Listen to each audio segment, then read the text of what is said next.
çox şey, bir çox həyatınızda pulla həll olunur. Sonra nə deyirlər? Pul əl çirkidir.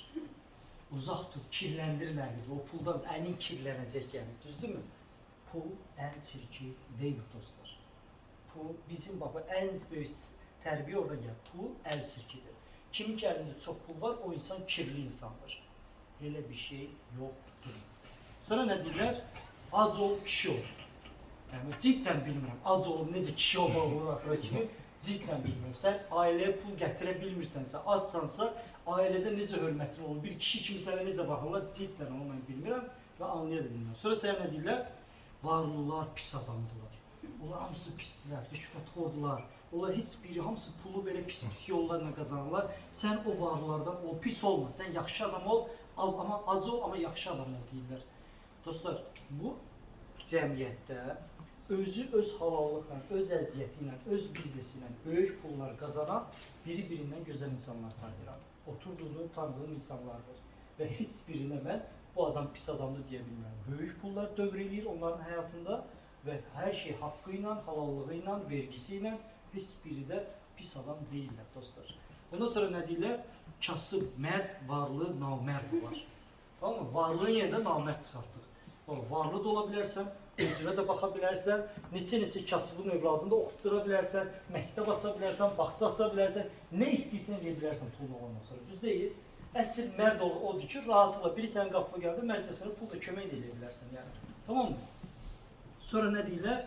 Pulu yalnız və yalnız rüşvət yolu ilə qazanırlar. Xeyr, Bakıda halallıqla pul qazanmaq mümkündür. Hər kəs rüşvətxor deyirlər. Siz bir svetoforda dayanan maşınlara Bakıda baxın. Bir də işıq oldu, maşınlar dayanırlar. Bir də maşınların qiymətlərinə baxın. Hamısı 150.000 dollarlık maşınlardır. Bunların hamısını rüşvətxordur. Bu qədər insan. Xeyr. Yəni, bu qədər bahalı maşın sürülən bir şəhərdir Bakı. O insanların heç hamısı rüşvətxor deyil. Onlar arasında halallıqla o maşını olan çox insanlar. Tamam mı? Və ondan da sonra ən bizi harda tərbiyə edirlər? Filmlərdə. Düzdürmü? Titanic filminə baxmışıq. Nə deyirik? Necə romantik, necə duygusal, Oscar verir bu filmə, Oscar. Gəlin baxaq ki, bu filmdə bizə nə tərbiyə edirlər? Qızdır, anası ona bir adama ailə həyatı qurmağa məsləhət görür, düzdür? Və həmin anda onların həyatını göstərirlər ki, bunlar VIP levelda gəmidə yol gedirlər və oturublar varlıların arasında. O varlıların stolu, ayaqlar necə sıxıcıdır, orada necə sıxıla-sıxıla otururlar, bu varlılar necə sıxıcı bir həyat yaşayırlar. Bizə nəyi göstərirlər? Bunu göstərirlər. Varlılar da oturub oturarsa hamısı sıxılır yəni, düzdür? Ondan sonra nə olur? Deyir ki, bu oğlan da ondan ötürü hər şey verir. Ona dəyəri 1 milyon dollar olan bu şey alıb hədiyyə verir. Yəni ki, nə olur həyatını məndən qur, düzdür? Və nə baş verir? Bu qız gəmidə bir oğlan görür. Bu oğlan kimdir? Gəmiyə bir dənə bilet almağa belə gücü çatmayacaq bir lütüş oğlandır. Tamam mı? Gəlir düşüb gəmiyə. Düzdür? Və bu qızla tanış olur. Bu qədər varlının qızı bu oğlana aşiq olur. Tamam? Ondan sonra nə baş verir? Oğlan buna deyir ki, gəl səni sıxıcı həyatdan çıxarım. Bu varlı həyat, bu sıxıcıdır. Gəl mən səni aparım, gəminin ən aşağı dibdəki o low level yerinə gedək. Və gedirlər ona. Orada kimi görürük? Kasıbçılıq içində gəminə kasıb gedən kasıblar. Amma bu kasıblar necədir? Necə şəndilər, necə rəqs edirlər. Ay Allah, bu kasıb olmaq necə superdir. Hər kəs kasıb olmaq necə şən olur yəni, düzdür? Bizə bunu satırlar. Və ondan sonra nə olur? Oyunu maşında zat, əl işarəzat onlar heç siz o vaxtı 18 kuruş keçirsiniz və gəlib kinonun hansı yeri çıxır? Bu xanım sağ çıxır o batabatdan və oğlan ölür, kasıb olan, düzdür? Və bu xanım necə bir həyat yaşayır? Oğlanla görün, bu xanımlar necədirlər? Təsəvvür edin. Bu qadın başqası ilə ailə həyatı da qurur. Bunun gözəl-gözəl uşaqları olur.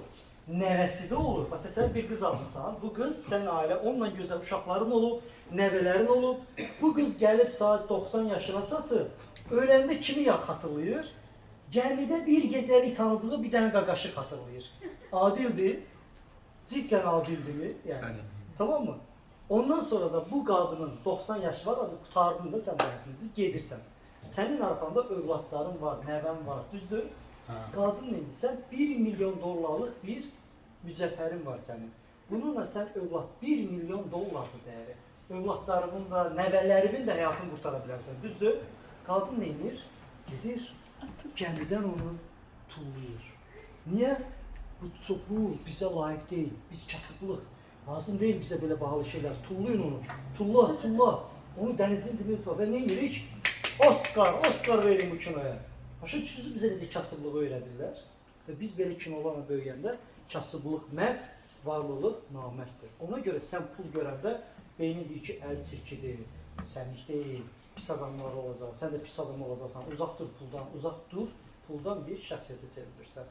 Aydındır, pul əl çirki deyil. Mən belə böyüdülmüşəm. Mənə hər zaman deyirlər ki, pul əl çirkidir. Mən övladlarımı necə böyüdürəm, növbəti zəhmət olmasa, övladlarım mənim nəyimdir? Mühasibimdir.